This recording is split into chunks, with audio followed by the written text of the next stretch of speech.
Hey John, how you doing, man? Okay, I'll try to keep this one quick because we got a lot to go through this time. But okay, so here's the deal with the Crusades.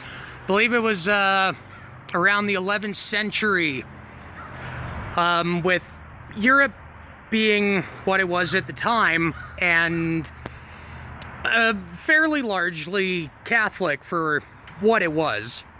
Now, at the time, you got to keep in mind that they were under the feudal system, right? With monarchs, nobility. Now, generally, those were the people that tended to be literate because they were rich. The super elites that could afford to be taught how to read and write.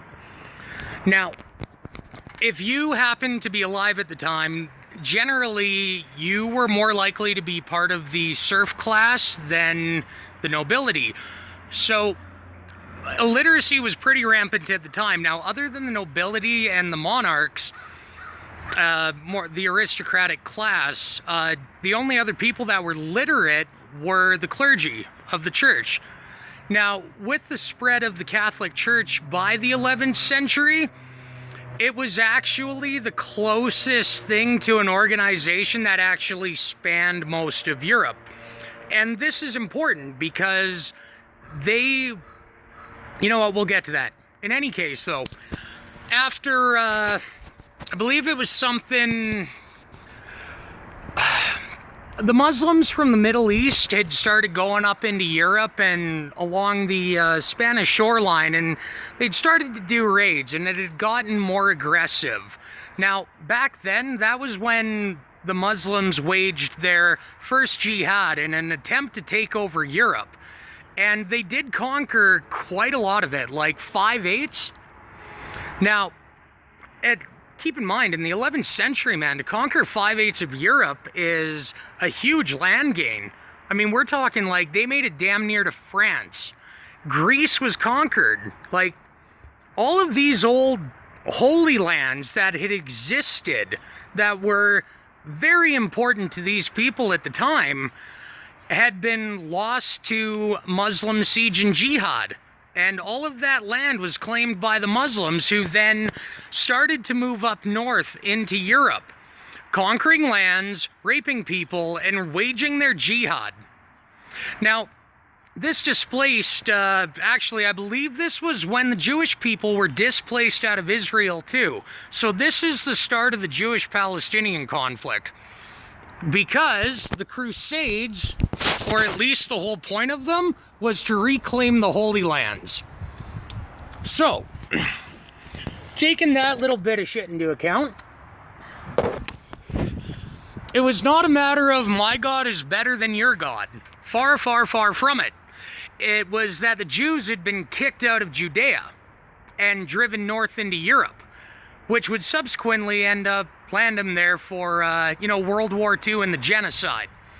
So when the Muslims advanced further north into Europe, they kept making these land gains, and they kept waging their jihad with the convert or kill, and we're going to get all rapey with you bullshit. So eventually, having been pushed back to pretty much what is like Western Europe now, all of the displaced European people petitioned the Catholic Church, because they were the only Europe-wide organization that was literate and able to send messages. They were the network. So, the people of Europe petitioned the Catholic Church to take a military role, which was very weird for the clergy to end up in a militant church. However, with the threat of Muslim conquest being right at the doorstep, something had to be done. The aristocrats, the monarchs, and the nobility were not in any position to be able to do that, as they were more concerned about eating like pigs at the trough. They did not communicate well with each other. They did not have open lines of communication. The church, however, did. That's the church's importance to the Crusades. Now, rallied under the banner of the church, and, I mean, essentially, if you want to look at European history, in, like, the 11th century, when the Catholic Church stepped into the role, that was going beyond feudal governance, like, the first time Europe had been unified. in one effort under one banner. So it was a bunch of holy men who were sworn not to kill that were now leading the average European people in a coordinated effort to retake their home and their lands. Now, ultimately, the end goal was to restore the Jewish people back to Judea, where they'd been displaced out of, and return their home to them. And that was the longest part of the Crusades, John. Like, that's a very important part of history.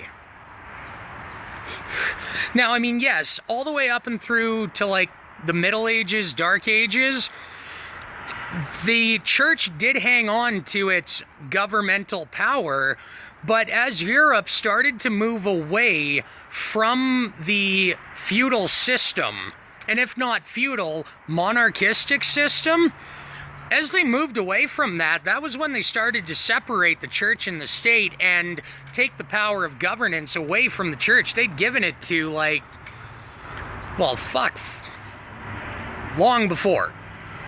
So, under the Catholic Church, yeah, the Crusades were waged, but it wasn't a matter of whose God was better. It was a matter of taking back over half of Europe that had been sacked and pillaged by Muslim invaders. Now, the Europeans and the church, this was not just a church thing, this was the people of Europe. They managed to push the Muslim invaders back to the Middle East, although they ultimately did fail in recapturing the Holy Lands. In World War II, after 6 million Jews were killed at the hands of Hitler, when the war ended and they started saying to people, okay, how do we make this right? What do people want?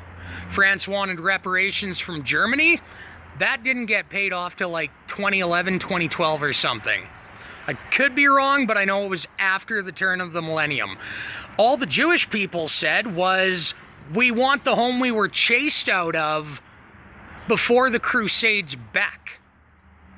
And the now United Nations and the Axis and all the good guys that believed in democracy pulled out a fucking history book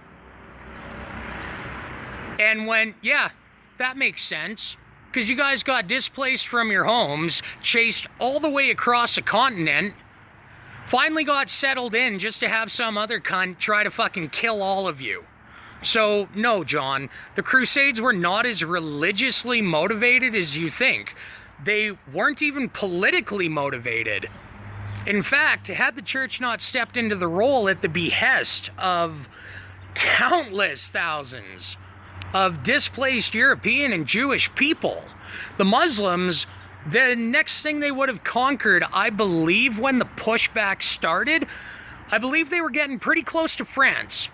Now, if France, England, Germany, if those races of people back in the 11th, 12th, 13th, and 14th century, I believe, if those people had failed, John, regardless of whose banner they were under, Western democracy would not exist, Western civilization would not exist, and we would not have what we've got today.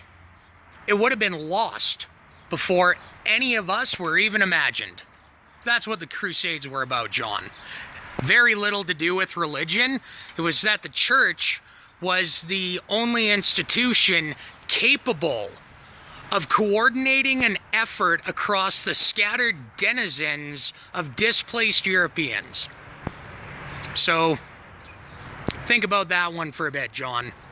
Just because we're Catholics and Christians doesn't mean we're all subhuman pieces of shit that are out to get everyone else.